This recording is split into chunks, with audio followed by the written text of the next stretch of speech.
Hi, this is Jim, and I was retired. I'm up here on Fire Island again. Try to come up here, visit my wife's aunt, who loves this place. We do too.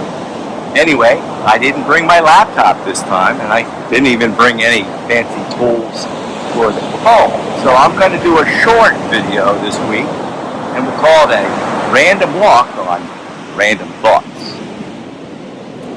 So the first is, if you've been following the political stories of the week, you might be concerned on either side of that political debate. But I read recently in a story in Morning Star, which I'll put a link down there below, that your best course of action going into November might be to do nothing. And that's what I intend to do. I'm invested for the long haul on my DIY retirement. And you should be too. Now the second random thought is we'll be coming up next week on a decision by the Federal Open Market Committee on whether to lower rates in July or not after a very positive June number. And there is one camp that says, yes, go ahead in July. A majority say we're going to get the cut in September. And then there's a minority that say the FOMC just might wait until the end of the year, November and December, to make sure that inflation is heading down and to determine the outcome of that election.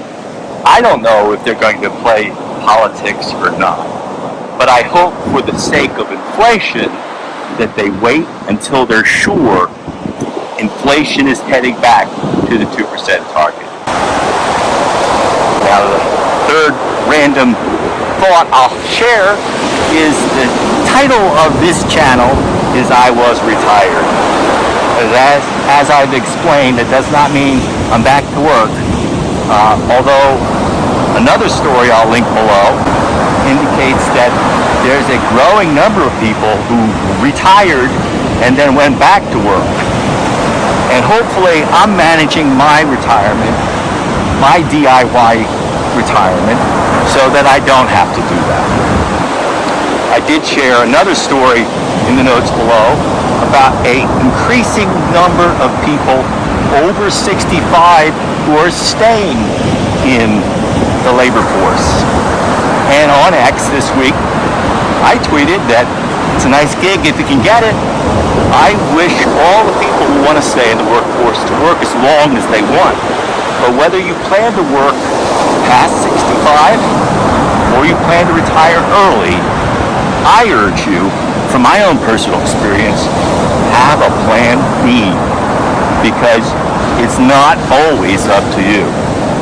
There are occasions when health or job situation will start your retirement sooner than you expected. So that's all I'm going to do this week.